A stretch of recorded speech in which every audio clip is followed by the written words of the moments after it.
A Napoli, non ci crederai, d'inverno fa freddo.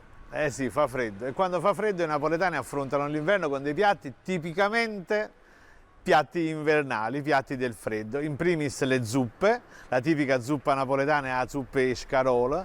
Molto spesso essa si mischia con i fagioli e scarole, è la tipica zuppa per riscaldarsi d'inverno.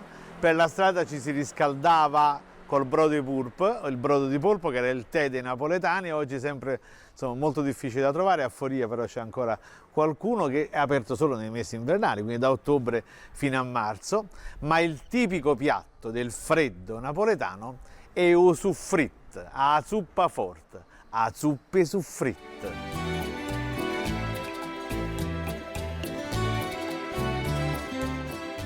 Siamo belli a zuppe soffritte.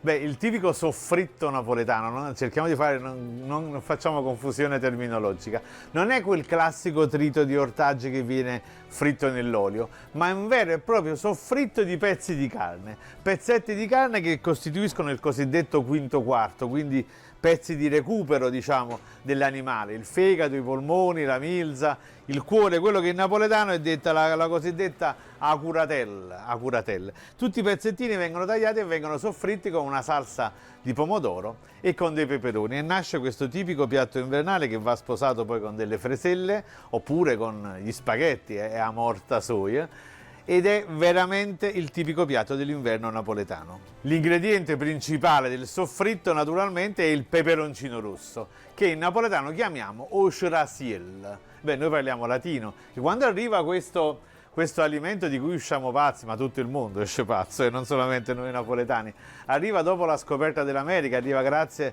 a Cristoforo Colombo, nella bacca circolare che aveva le dimensioni un po' più piccole della ciliegia, che in latino è cerasa, e quindi da cerasa più piccola cerasiello, e quindi così nasce il cerasiello napoletano. Il cerasiello ha importantissimi effetti terapeutici, come sapete è un noto vasodilatatore e quindi è un noto afrodisiaco, tant'è vero che c'è un detto che dice a om mush ral pepe, e anche peperoncino. E del cerasiello hanno scritto tanti, anche Gabriele D'Annunzio era pazzo per il cerasiello, diceva ode al diavolicchio, scrisse lui, Aldo Fabrizi ne scrisse, Matilde Serao nel Ventre di Napoli, quando scrive Cosa mangiano i napoletani, si riferisce a una spiritosa, che era una zucca fritta che veniva farcita con un mare di aceto e di cerasielli. Quando a tavola manco cerasiello, manco tutte cose, diciamo la verità. Come faremo a friggere dei friarielli senza cerasiello? La persona timida, per esempio, si è fatto russo con mano cerasiello. Cerasiello lo usiamo in tante locuzioni napoletane. Una bocca rossa e carnosa, è una bocca a cerasiello, bellissimo. T'ha già fa pigliare un bello spavento. T'ha già fa ballare un coppo cerasiello, ti devo far mettere una bella paura. Oppure quando uno si dà aria sempre da saccente, da arrogante, da supponente, no? Dice stai sempre un coppo cerasiello, mamma carma. E dato che qua nessuno nasce imparato e c'è sempre da studiare, è inutile fare i supponenti, gli arroganti, diciamo la verità, ma scina coppo cerasiello, va.